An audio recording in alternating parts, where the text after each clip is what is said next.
कितना सुंदर कितना प्यारा मधुबन ये हमारा है। कितना सुंदर कितना प्यारा मधुबन ये हमारा है। सारे जहां से अच्छा है, सारे जहां से न्यारा है। ओम शांति।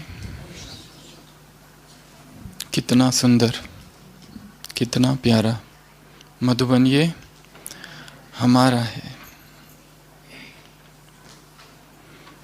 इसी मधुबन में एक स्वर्णिम सुबह दादी जानकी ढूंढ रही थी ब्रह्मा बाबा को। सब जगह ढूंढा, कहीं नहीं मिले। यहाँ ढूंढा, वहाँ ढूंढा, मधुबन की गलियों में ढूंढा, कुटिया में ढूंढा, नहीं मिले। बाबा की दिनचर्या ऐसी थी कि 9 बजे नाश्ते के बाद 10:30 बजे तक बाबा जो आए हुए पत्र थे उनके उत्तर देते थे और 10:30 के बाद फिर घूमने निकल जाते थे।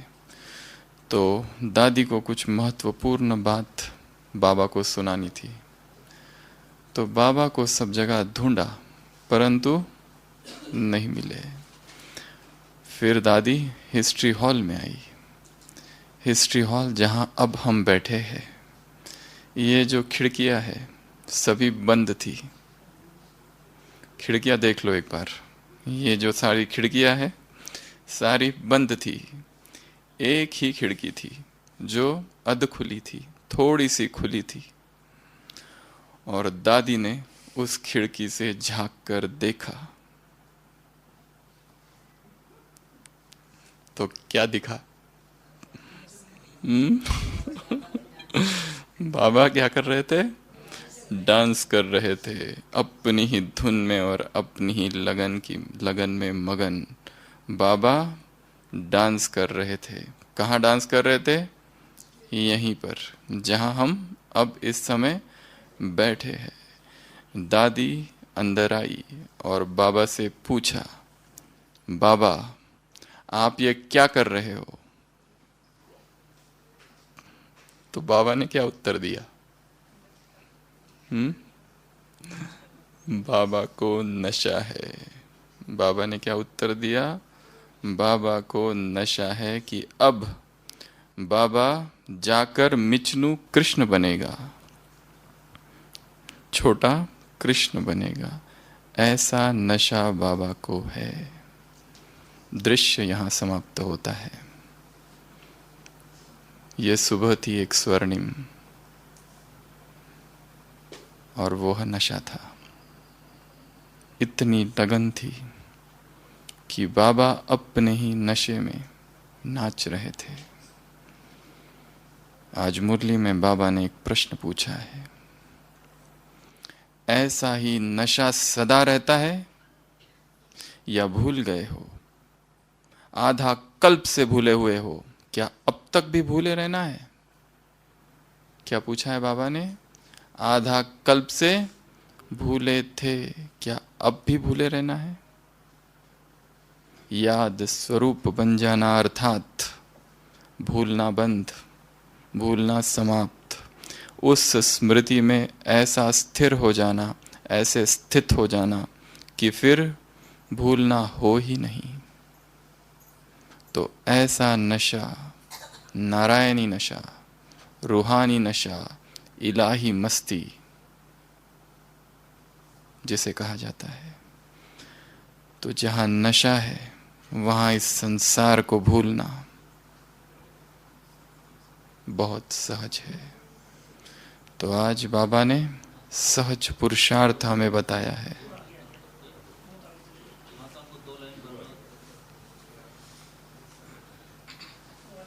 जिस स्थान पर हम आज बैठे हैं संसार का सर्वश्रेष्ठ स्थान है। जिस भूमि में आज हम हैं, यह भूमि साधारण भूमि नहीं है। धन्य भूमि वनपंथ पहारा, जहां जहां नाथ पाव तुम धारा। रामायण में वर्णन है अयोध्या का, जहां जहां नाथ पाव तुम धारा। जिस जिस भूमि पर हे नाथ तुमने पैर रखा है, परमात्मा के पग इस भूमि पर पड़े हैं। यह भूमि साधारण भूमि नहीं है। तो आज बाबा हमें नशे की बात बता रहे हैं। आज बाबा हमें और कौन सी बातें बता रहे हैं? उड़ने की। उड़ते कौन है? फरिश्ते। और भारत में उड़ते कौन है? फरिश्ते तो भारत में नहीं होते। भारतीय शास्त्रों में कौन उड़ते? उड़ने वाले देवता है कौन है भारत में? हनुमान। तो हम सभी कौन है? उड़ते हुए हनुमान, उड़ती हुई परिया, उड़ते हुए देवदूत।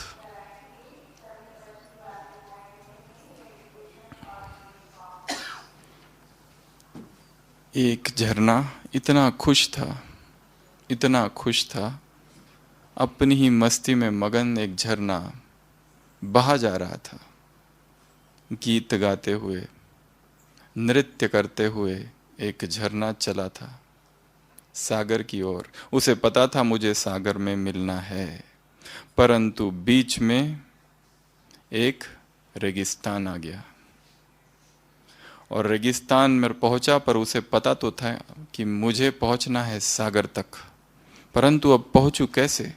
क्योंकि रेगिस्तान सामने है और रेगिस्तान की रेत की सूक्ष्म रेत जो है मुझे सोख रही है। पर मुझे बढ़ना तो है, परंतु आसार नहीं है। कैसे बढ़ूं? पहुंचना तो पता है, नियति तो मेरी सागर से ही मिल जाना है, परंतु ये झरना अब सोचने लगा मैं कैसे पहुंचूं। रेगिस्तान की रेत बोली, हवाएं तो मेरे ऊपर से उड़कर चली जाती है, तुम क्यों नहीं चले जाते? वो कहता है मैं कैसे जाऊं, मैं तो जाने की कोशिश करता हूं, परंतु तुम्हारी रेत ही मुझे सोख लेती है और मैं आगे बढ़ नहीं सकता, चल नहीं सकता, छलांग नहीं लगा सकता, कूद नहीं सकता, दौड़ नहीं सकता। कैसे दौड़ूं? मैं कोई हवा थोड़ी हूं जो उड़ जाऊं। तो रेत उसे कहती है, हवा तुम्हें बनना नहीं है, परंतु तुम में वह क्षमता है कि यदि तुम उस हवा में समा जाओ तो वो हवा तुम्हें उड़ा कर ले जाएगी किसी चोटी पर, और तुम बरसोगे नीचे और फिर कुछ और बनोगे और कुछ और बन के समुंदर तक जा पहुंचोगे। परंतु घबराया झरना, कहने लगा कि क्या मैं वही रहूंगा? क्या मेरी निजता कायम रहेगी? क्या मेरा अस्तित्व खो तो नहीं जाएगा? क्या जिस गंतव्य की ओर मैं बढ़ रहा हूं वही रहेगा, या मैं कहीं भटक जाऊंगा? रेत ने उसे समझाया कि नहीं, तुम रहोगे वही, परंतु किसी और नाम से पुकारे जाओगे। इसके लिए बढ़ो, और कोई मार्ग भी तो नहीं है। कैसे पहुंचोगे सागर तक? तुम्हें उड़ना ही होगा, तुम्हें अपने आप को समाना ही होगा इस हवा में। संभालो अपने आप को। वो झरना उड़ता है, समाता है अपने आप को हवाओं में। हवाएं उसे ले जाती है किसी चोटी पर दूर। बादल बनता है, फिर से बरसता है, नदी बनता है, और नदी फिर समंदर में जा मिलती है। और तब ये झरना सोचता है कि मैं भी कैसा मूर्ख था, मैं अपनी ही अस्मिता को नहीं समझ सका। मैं तो हूं वही, परंतु घबराता था। किससे? उड़ने से। उसी तरह पहुंचना चाहता था, दौड़कर, चलकर, छलांग मारकर, जंप लगाकर, परंतु पहुंच नहीं सकता था। परंतु यदि यही सत्यता थी तो रेत से वो पूछता है कि ये मुझे पहले क्यों नहीं पता चला अपने बारे में? किसी और को मुझे कहने की आवश्यकता क्यों पड़ी कि मुझे उड़ना चाहिए? रेत का एक कण सुनता है उसकी बात। अब तो वो नदी बन चुका है। रेत का एक कण उससे कहता है, ये घटना केवल हम ही देखते हैं, रेगिस्तान, तुम इसे नहीं देख सकते, क्योंकि ये घटना हमारे सामने रोज होती है। इसके लिए हमें पता है कि तुम्हें उड़कर हवा में मिल जाना है, अपने अस्तित्व को हवा में समा देना है, अपने अंश सहित हवा में विलीन हो जाना है। तब कहीं जाकर तुम ऊंच चढ़ोगे और तब फिर अपना स्वरूप बदलकर सागर में मिलोगे। यदि वो सोचता लड़ाई करने का, यदि वो सोचता कि रेगिस्तान से युद्ध करूं, तो पहुंच सकता नहीं। मार्ग कौन सा था? उड़ने का। बाबा हमें क्या चाहते हैं बनना? बाबा चाहता है हम भी क्या करें? उड़े चेतना के उन्मुक्त गगन में, जहां चेतना देह से बंधी है नीचे, जब इससे छूटकर उड़ने लगती है तब वह अपने निज स्वरूप को प्राप्त करती है। बाबा कह रहे हैं ऐसे उड़ता पंछी बनो। बाबा कह रहे हैं ऐसे अव्यक्त वतनवासी क्या बनो? फरिश्ता बनो। तो आज बाबा क्या कह रहे हैं मुरली में? इशारा दे रहे, वरदान दे रहे, अभ्यास सिखा रहे हैं, स्मृति दिला रहे हैं। बाबा की भाषा कौन सी है? बाबा की भाषा शब्दों की भाषा नहीं है, मौन की भाषा है, अव्यक्त भाषा है, नैनों की भाषा है। परम सत्य तक शब्दों द्वारा नहीं पहुंचा जा सकता, परम सत्य तक भाषा द्वारा नहीं पहुंचा जा सकता है। भाषा केवल पहुंचाती है मौन तक, मौन सत्य की ओर ले जाएगा, क्योंकि परम सत्य शब्दों को नहीं जानता, किसी भाषा को नहीं जानता, किसी स्वर, किसी आवाज, किसी सुर को नहीं जानता, वह मौन को जानता है। आज बाप दादा क्या इशारा दे रहे हैं? नैनों की भाषा द्वारा अव्यक्त वतनवासी फरिश्ता बनने के इशारा दे रहे हैं। कौन सा इशारा दे रहे हैं? अव्यक्त वतनवासी, इस लोक से परे। स्मृति दिला रहे हैं कि तुम इस लोक के नहीं हो, यह तुम्हारा लोक नहीं है। इस लोक से परे अव्यक्त वतनवासी बनने का इशारा दे रहे हैं। किसके द्वारा? नैनों की भाषा द्वारा। ये परमात्मा भाषा है, ईश्वरीय भाषा है। शब्दों के बहुतायात में सत्य कहीं खो जाता है, शब्दों के वादों में सत्य खो जाता है। इसके लिए बाबा जो भाषा प्रयोग कर रहे हैं वो मौन की भाषा है। तो बाबा एक तो इशारा दे रहे, फिर वरदान दे रहे। कौन सा? तत्त्वम का वरदान दे रहे हैं। अभ्यास करा रहे हैं। कौन सा? कि मैं फरिश्तों की दुनिया में रहने वाला अव्यक्त स्वरूप, फरिश्ता स्वरूप हूं। यह अभ्यास करा रहे हैं। यहां किस लिए आए हैं? केवल कर्म करने के लिए। इस मुरली में बाबा ने फरिश्ते की बहुत सारी परिभाषाएं दी है। एक के बाद हम एक परिभाषा लेंगे। सबसे पहली परिभाषा, फरिश्ता अर्थात अव्यक्त वतनवासी। फरिश्ता अर्थात फर्शवासी नहीं, अर्शवासी। फरिश्ता अर्थात तत्त्वम के वरदानी। जैसा मैं हूं वैसे तुम भी बनो। चौथा, फरिश्ता अर्थात कर्मयोगी। फरिश्ता अर्थात कर्म बंधन से मुक्त। फरिश्ता अर्थात कर्मेंद्रिय जीत। और फरिश्ता अर्थात कर्मातीत। 4 शब्दों का प्रयोग बाबा ने किया है। सबसे पहला, फरिश्ता अर्थात कर्म योगी। कर्म और योग कंबाइंड हो, अलग अलग नहीं। कर्म और योग एक हो, संयुक्त हो। जैसे बाबा ने कौन सा अपना ही उदाहरण दिया, बाप आते हैं, कर्म करते हैं और चले जाते हैं। वैसे भी तुम्हें इस देह का आधार किस लिए लेना है? सेवार्थ। केवल और केवल सेवा अर्थ। आए, सेवा की और उड़ गए। अपने वतन में, फरिश्ता स्वरूप में स्थित रहकर नीचे आना, कर्म करना और उड़ जाना। कर्म बंधन से मुक्त, देह के हिसाब किताब से मुक्त, देह का आधार लेकर मालिक बनकर कर्म करना, जब चाहो, जैसा चाहो, जितना समय चाहो, मालिक बनकर कर्म करना और निकल जाना देह से बाहर, कर्मेंद्रिय जीत। और याद प्यार में कहा कर्मातीत। तो 4 परिभाषाएं यहां पर दी है। फरिश्ता अर्थात कर्म बंधन मुक्त, फरिश्ता अर्थात कर्मयोगी, कर्म और योग अलग अलग ना हो, कर्म और योग एक हो।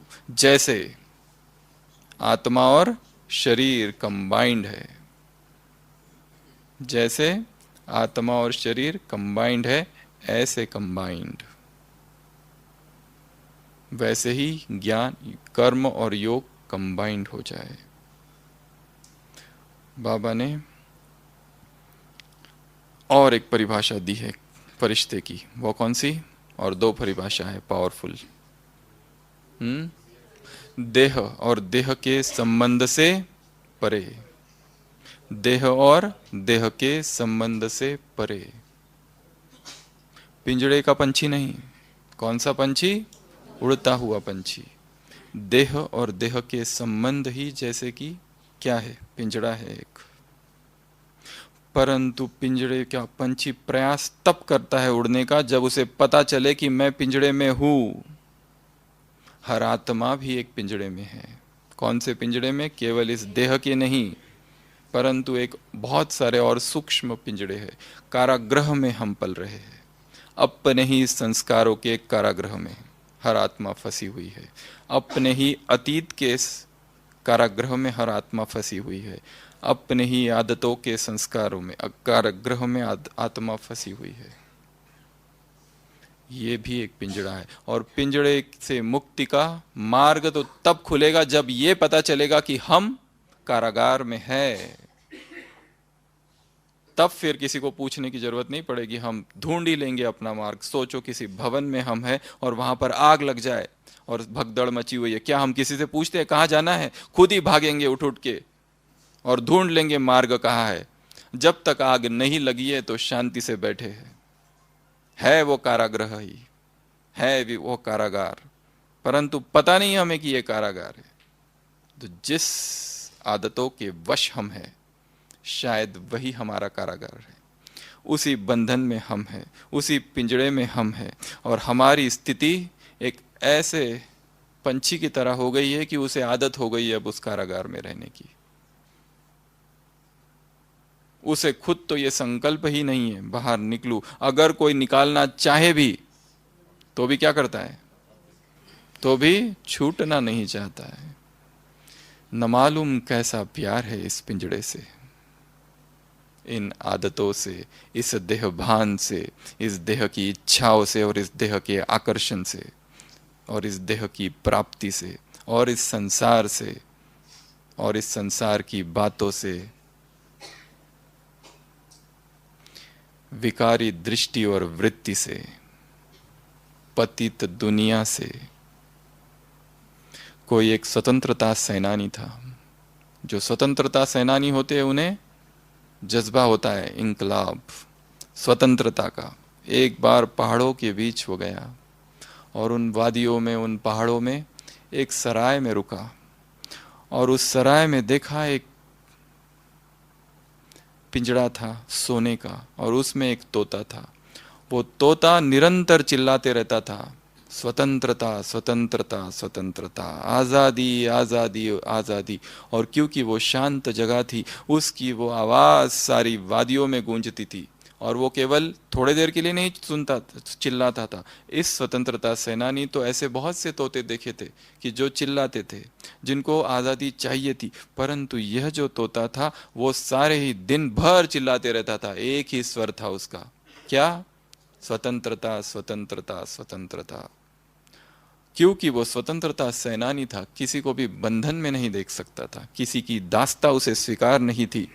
आधी रात को जबकि सराय का जो मालिक है सोया था, वो उस पिंजड़े के पास जाता है और वो पिंजड़े का दरवाज़ा खोलता है और उस तोते से कहता है कि उड़ो जाओ, मैं तुम्हें आज़ाद करने आया हूँ।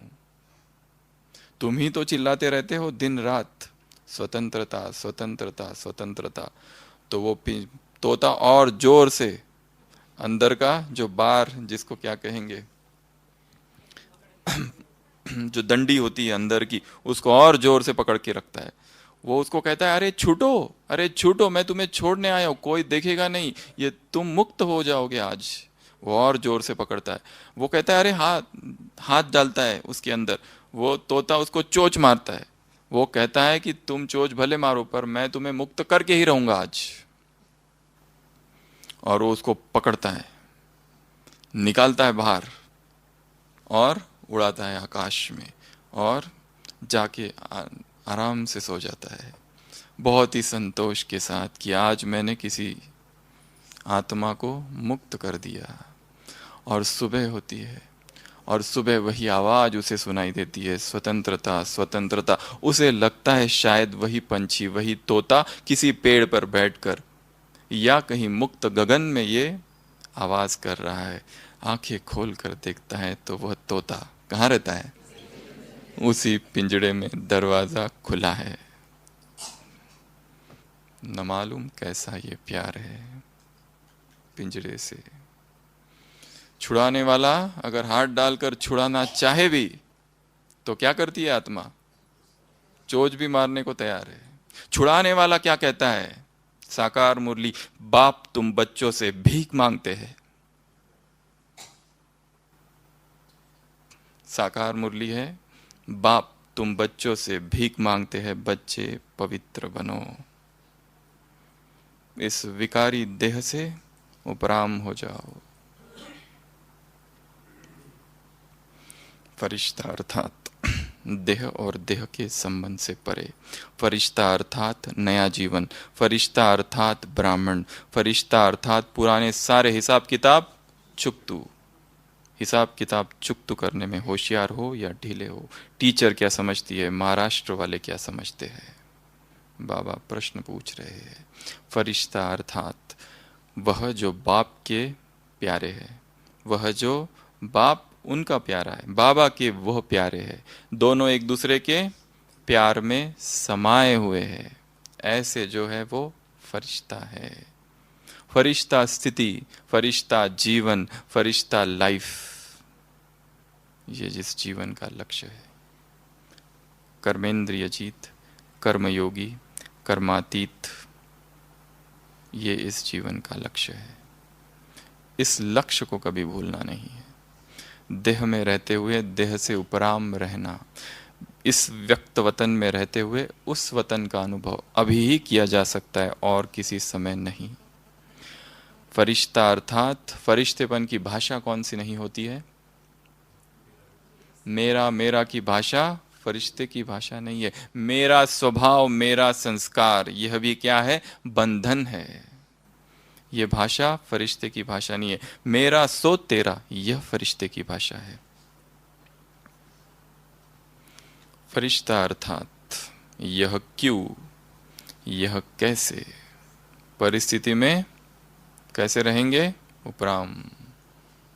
ये क्यों, ये कैसा, ये भी भाषा फरिश्तों की भाषा नहीं है। तीन प्रकार की परिस्थिति, चार प्रकार की परिस्थितियों का वर्णन किया है बाबा ने। कौन कौन सी? कौन बताएगा माताओं में से? चार प्रकार की परिस्थितियों का वर्णन किया है बाबा ने। ऐसी चार परिस्थितियां आएगी ब्राह्मणों के पास। एक तो शरीर की, जिससे शरीर से परिवर्तन, शरीर की परिस्थिति, एक तन की परिस्थिति। दूसरा प्रकृति की परिस्थिति। तीसरी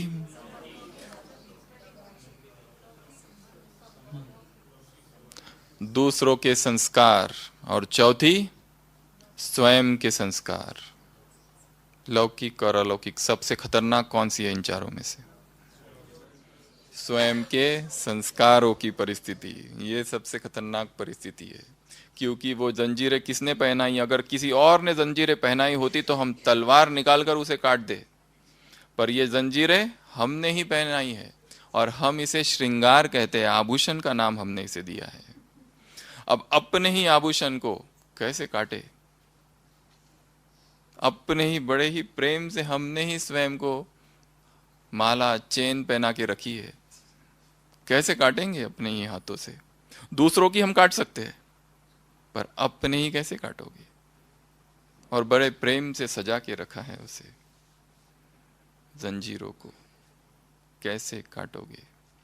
तो 4 प्रकार की परिस्थितियां, चाहे परिस्थितियां आए, परंतु क्या हो जाना है? परिस्थितियों में उड़ जाना है, उड़ता पंछी बन जाना है। यह क्या, यह क्यों, यह कैसे, ये फरिश्ते की भाषा नहीं है। सहज साधन, सहज पुरुषार्थ, हर समस्या का समाधान एक ही है। कौन सा? उड़ता पंछी बनो। हर परिस्थिति को पार करने का साधन एक ही है। कौन सा? उड़ता पंछी बनो, अव्यक्त फरिश्ता बनो। जो पिंजड़े का पंछी है वो दिखाता तो है बहुत सुखी है ऊपर से, पर क्या वास्तव में वो सुखी है? तेरा दर्द ना जाने कोई, कवि प्रदीप की कविता है, बहुत अच्छी सुनाई। कवि प्रदीप ने कविता लिखी है, पिंजड़े के पंछी रे, तेरा दर्द ना जाने कोई। ये दुनिया क्या है? पत्थर। उसी कविता में आगे है, ये दुनिया है पत्थर, क्या समझेगी तेरी पीड़ा को, क्या समझेगी तेरे दर्द को, अपने दिल के छालों को छुपाए रे पंछी, तेरा दर्द ना जाने कोई। तो पंछी का दर्द होता है, परंतु मुखौटा पहनकर दिखाता है कि हम बहुत खुश है, परंतु कारागृह में है, सलाखे है, दर्द है, पीड़ा है, वेदना है। स्वयं को कौन मुक्त कर सकता है इस पिंजड़े से? हम स्वयं ही मुक्त कर सकते हैं। स्वयं को मुक्त कर देना है इस पिंजड़े से। तो फरिश्ता अर्थात, इतनी परिभाषा बाबा ने फरिश्ते की आज सुनाई है।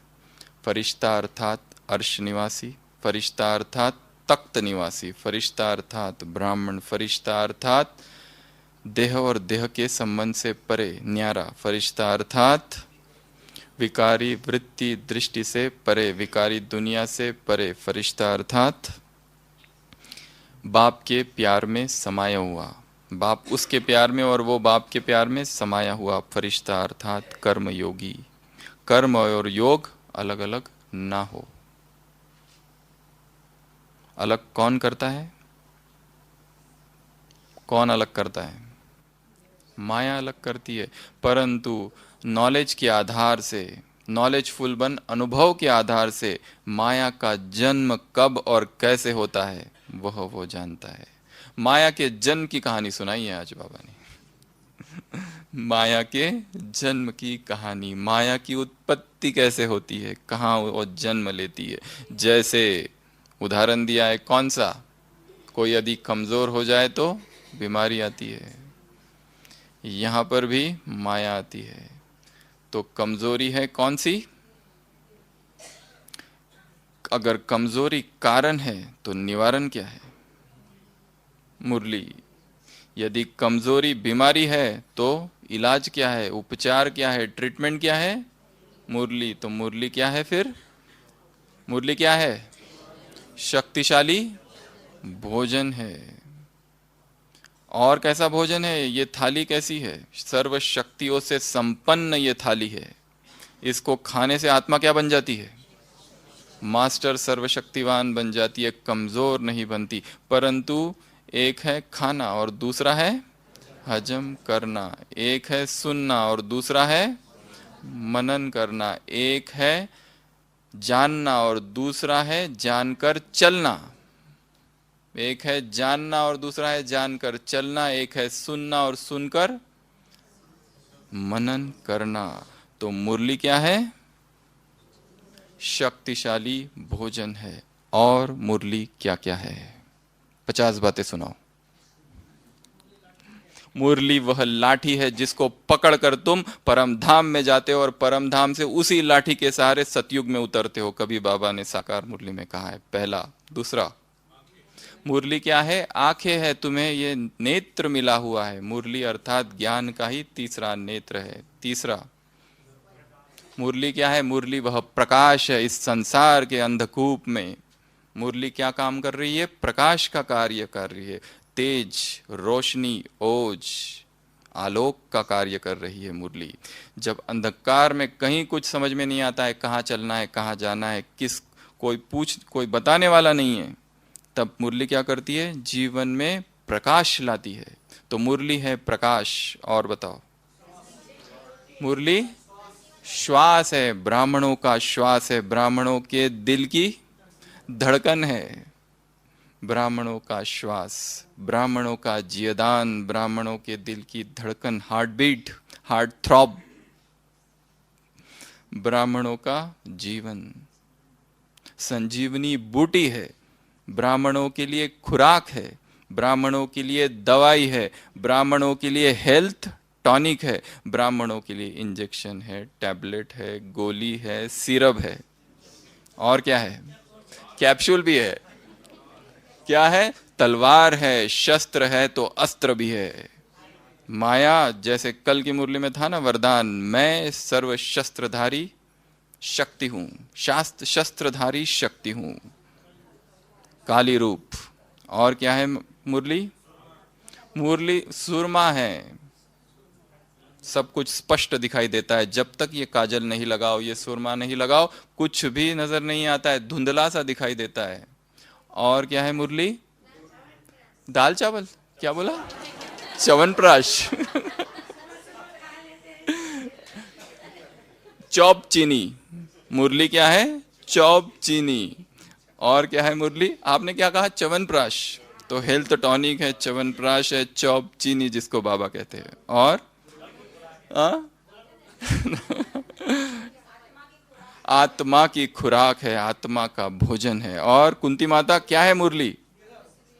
मिरर है, एक दर्पण है, एक आईना है, जिसमें तुम खुद को देख सकते हो, कहां तक हो, कितने पानी में पहुंचे हो। मुरली पंख है, इस पंख को लगाकर उड़ सकते हो, उड़ती फिरू मस्त। और क्या है? मुरली क्या है? लोरी है। क्या करती है? सुलाती है क्या जगाती है? अज्ञान की नींद से जगाती है, कुंभकर्ण की नींद से जगाने वाली लोरी है। वह लोरी है जो क्या करती है? बाप की गोद में सुलाने वाली लोरी है। अच्छा, और मुरली क्या है? मुरली बाबा के महावाक्य है, मुरली भगवान के महावाक्य है। मुरली are the versions of God. मुरली ही सच्ची सच्ची गीता है, मुरली ही ब्राह्मणों का सच्चा सच्चा शास्त्र है, मुरली ही सबसे बड़ा शास्त्र है, संसार का शिरोमणि है शास्त्रों में भी मुरली। और मुरली क्या है? मुरली ही भगवान का लव लेटर है, ऐसा प्रेम पत्र, ऐसा प्रेम पत्र जो भगवान स्वयं लिख रहा है अपने हाथों से। संसार में किसी को प्रेम पत्र आता है तो छुप छुप के जाके पढ़ते हैं, बाथरूम में जाके पढ़ते हैं, तो टॉर्च में पढ़ते हैं, तो मोबाइल के प्रकाश में पढ़ते हैं।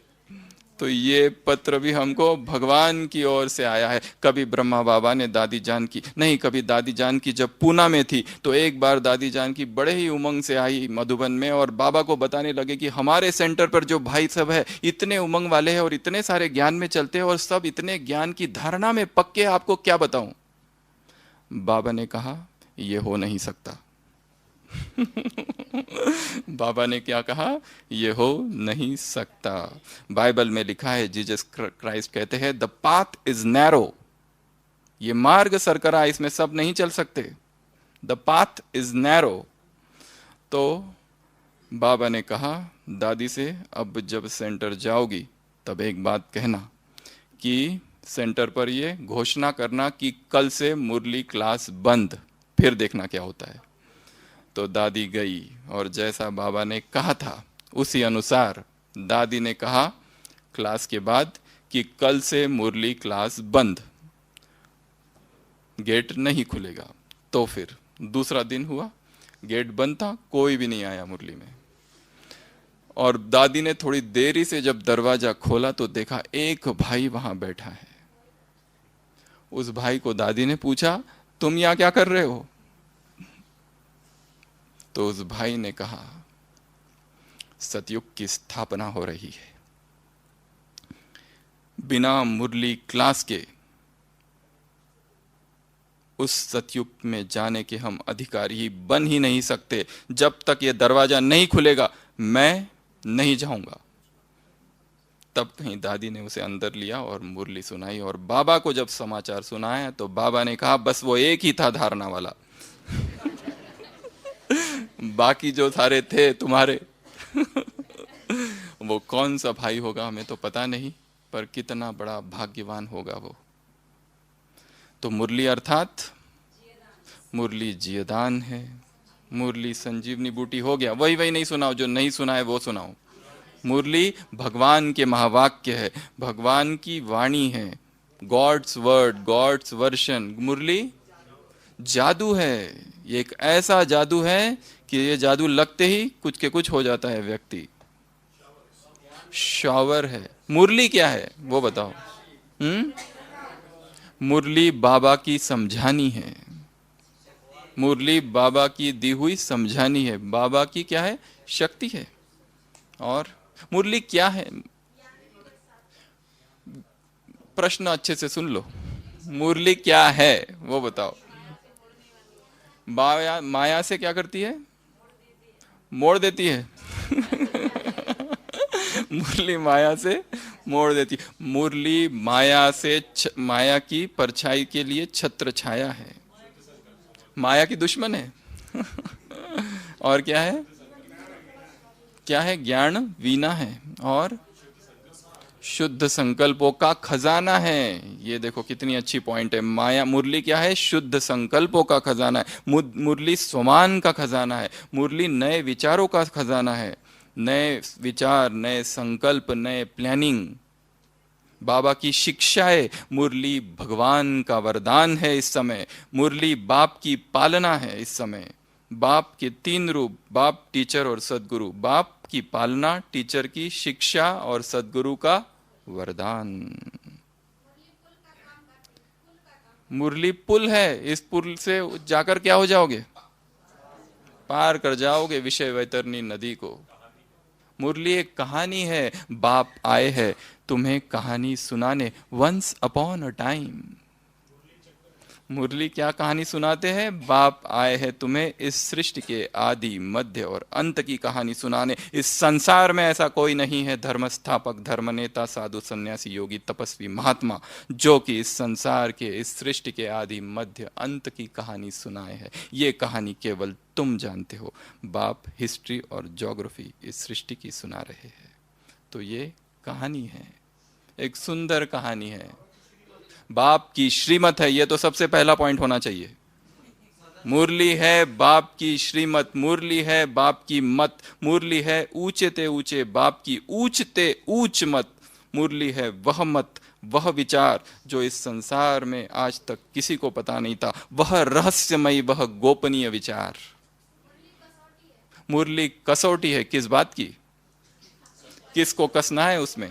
स्वयं को, स्वयं को परखने के लिए। और मुरली गंगा है, वह नदी है, उफान पर है नदी, कि जिसमें तुम्हारे विकार सारे धुल जाएंगे। यह पतित पावनी गंगा है, वह पतित पावनी नहीं है, यह पतित पावनी गंगा है। और आरती बहन क्या है मुरली?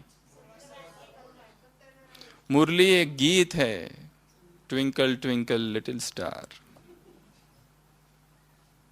मुरली एक संगीत है, मुरली एक ध्वनि है, मुरली भगवान की ध्वनि है, भगवान की आवाज है। मुरली भगवान की आवाज, अनहद नाद जिसे कहा जाता है संसार में, वह नाद।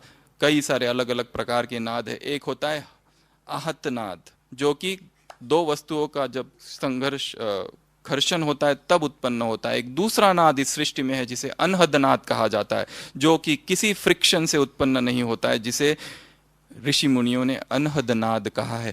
मुरली वह अनहद नाद है ईश्वर का। अमर कथा है, तिजरी की कथा है और सत्य नारायण की कथा है। कौन सुना रहा है? Amarnath, the lord of immortality, the lord of divinity. अब तुमको अमर कथा सुना रहा है। तो मुरली अमर कथा है, सत्यनारायण की कथा है, तिजरी की कथा है। और मुरली, मुरली नशा है। कौन सा नशा? जो पी ले बस वही जाने। ऐसा नशा है कि पीने के बाद उतरता ही नहीं है, चढ़ा ही रहता है निरंतर। निगेटिव को पॉजिटिव बनाने वाला मुरली शुभी रस है। ऐसा फल है जिसमें ना गुठली है और ना जिसमें छिलका, कुछ भी त्यज्य नहीं है इसमें। कौन सा वाह वाक्य छोड़ दे, क्या कहे कि ये कुछ काम का नहीं है, बाबा ने ऐसे ही बोल दिया होगा, क्या ऐसा कहा जा सकता है? नहीं कहा जा सकता है। दादी जानकी ने कभी कहा है, मुरली का एक एक शब्द, लिख लो इसको, मुरली का एक एक शब्द आत्मा को शक्ति देने वाला है। मुरली का एक एक शब्द, ऐसा फल जिसमें ना गुठली है और ना जिसमें छिलका है, रसयुक्त रसदार फल है। ऐसा अद्भुत फल मुरली, वह सुगंध है, ईश्वर की सुगंध है, ईश्वर की खुशबू है। 56 प्रकार का भोग है। 56 प्रकार का भोग इसके सामने कुछ नहीं है। तेरे प्यार के आगे हर चीज फीका, वो ताज फीका, वो तख्त फीका। और क्या है मुरली? वो तो हो गया। भगवान का हर प्रश्न का उत्तर है, हर क्वेश्चन का आंसर है, हर समस्या का समाधान है। कितने हो गए? 70 हो गए। क्या मुरली न्यूज़पेपर है, टाइम, वर्ल्ड टाइम्स है। मुरली क्या है? World times. वो तो है times of India, Indian express. ये है संगम एक्सप्रेस। ये है संगम एक्सप्रेस। इसमें बैठो और गाड़ी वाया परमधाम सीधा सतयुग में, फर्स्ट जनरेशन श्री कृष्ण के साथ जमुना के कंठे में जो स्टेशन है वहीं पर रुकती है। तो मुरली है वर्ल्ड टाइम्स। इसमें सब कुछ जान सकते हो, वर्तमान संसार की क्या स्थिति है, क्या होने वाला है, क्या हो गया, सब कुछ, सारा विस्तार इस मुरली में है। अब की व्यवस्था क्या है, धर्म सत्ता में क्या हो रहा है, राज सत्ता में क्या हो रहा है, विज्ञान सत्ता में क्या हो रहा है, हर स्थान की जानकारी, हर एक चीज की जानकारी मुरली में। ऐसा कुछ भी नहीं है जो उसमें बाबा भूल गए बताना। एनसाइक्लोपीडिया है, वो तो 36 वॉल्यूम है, ब्रिटिश ब्रिटानिया एनसाइक्लोपीडिया। इसके तो वॉल्यूम्स पे वॉल्यूम चल ही रहे हैं 36 से। वो 36 वॉल्यूम, ये 36 से चल रहे हैं वॉल्यूम। मुरली ही जीवन है, मुरली ही श्वास है, मुरली ही प्राण है, मुरली ही आधार है, मुरली ही सपोर्ट है, मुरली ही आश है, मुरली ही विश्वास है, मुरली ही प्राण है, मुरली ही आधार स्तंभ है, मुरली ही नींव है और मुरली ही बुनियाद है इस ब्राह्मण जीवन की, बीज है। इतना महत्व हर एक अपने बुद्धि में रखता है। सभी से प्रश्न है अब, इतना महत्व इसका है, यदि वो ये सब है तो, यदि नहीं है तो फिर दूसरी बात है।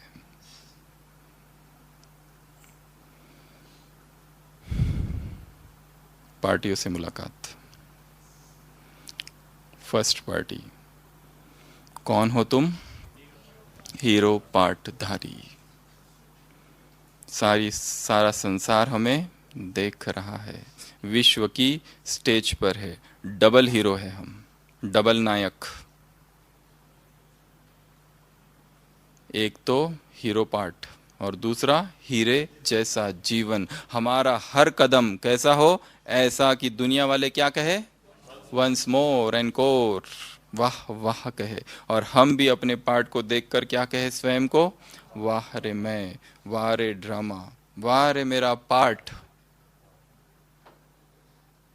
एक भी कदम आगे पीछे नीचे ऊपर न हो। अगर है तो हीरो नहीं, एक भी कर्म साधारण है तो हीरो नहीं।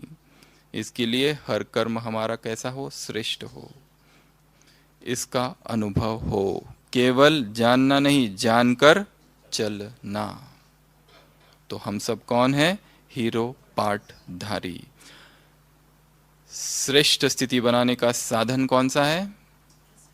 ट्रस्टी समझना। ट्रस्टी अर्थात मेरा कुछ भी नहीं। ट्रस्टी अर्थात मेरा कुछ भी नहीं। ट्रस्टी अर्थात मैंपन नहीं। ट्रस्टी अर्थात गृहस्थीपन तो श्रेष्ठता से नीचे गिराने वाला है। ट्रस्टी अर्थात मोहजीत।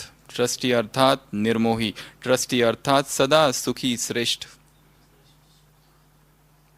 ट्रस्टी अर्थात नष्टो मोह। मोह में क्या है? दुख है। कितना अच्छा महावाक्य है, मोह में दुख है। परंतु दुख से न मालूम कैसा प्यार है। दुख के इस पिंजड़े में ऐसा प्यार है कि कोई निकालना चाहता है दुख से, परंतु फिर आकर दुख के पिंजड़े में बैठ जाओ, पिंजड़ा बंद करो और फिर जोर जोर से पुकारो, हमें छुड़ाओ, हमें छुड़ाओ, हमें छुड़ाओ। ऐसी कैसी विडंबना है। किसने बनाया पिंजड़ा? हमने स्वयं। और फिर अंदर जाकर चिल्लाते रहो, छुड़ाओ छुड़ाओ छुड़ाओ।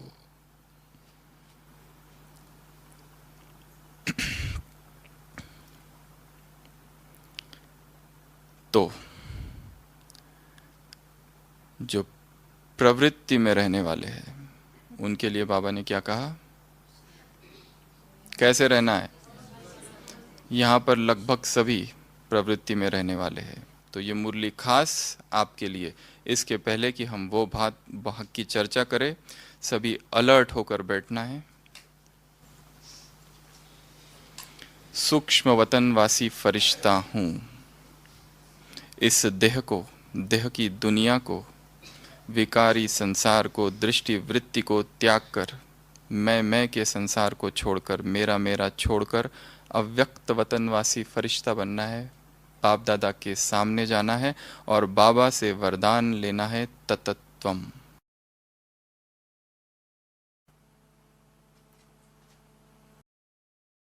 दादी चंद्रमणि जब पहली बार लंदन गई थी और वहाँ के ब्राह्मणों को वो मिले थे, तो उन्हें आश्चर्य लगा कि यहाँ के जो गृहस्थ में रहने वाले ब्राह्मण हैं, कैसे इन्होंने अपने घर को सेवाश्रम बना रखा है।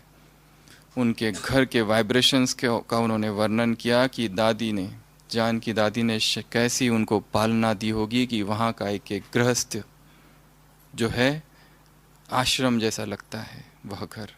तो आज बाबा भी यही बात कह रहे हैं, कैसे रहना है गृहस्थ में? न्यारे और प्यारे बनकर। घर में कोई आ जाए तो उसे क्या अनुभव हो? अलौकिकता का अनुभव हो। कौन सी फीलिंग आए? अलौकिकता की फीलिंग आए। लौकिक वाइब्रेशंस, लौकिक वायुमंडल, लौकिक वातावरण का अनुभव ना हो। जो भी देखे तो क्या कहे? साधारण नहीं है, असाधारण है। कैसा वातावरण हो? जैसा वातावरण सेवा केंद्र में होता है, जैसा वातावरण मंदिर में होता है। और हम एक बात और जोड़ते हैं, जैसा वातावरण मधुबन की इस भूमि पर में होता है। जो वातावरण मधुबन में है, जो वातावरण मंदिर में है, मंदिर में कोई भी व्यक्ति दुष्विचार के साथ, कुविचार के साथ प्रवेश नहीं करता। वहां जाते ही विचारों का परिवर्तन होता है। उस पवित्रता में, उस पवित्र वातावरण में विचारों में बदलाव आता है। वो लोग तो भक्ति कर रहे हैं, वहां पर जड़ मूर्तियां हैं, हम सब चैतन्य में मूर्तियां हैं। तो हमारा घर कैसा हो जाए? मंदिर हो जाए। हमारा घर का वातावरण कैसा हो जाए? सेवा केंद्र का जैसा वातावरण होता वैसा हो जाए। जैसे उसमें कोई कमी पेशी नहीं देख सकते सेवा केंद्र में, यहाँ भी स्थिति और स्थान को ठीक करो। जैसे वहां सोचते हो कि ऐसी चाल चलन अगर कोई चलता है तो सोचते हो ठीक नहीं है, वो नहीं होना चाहिए। ऐसी का अर्थ बाबा ने उत्तर में विस्तार तो नहीं किया, वो समझ लो।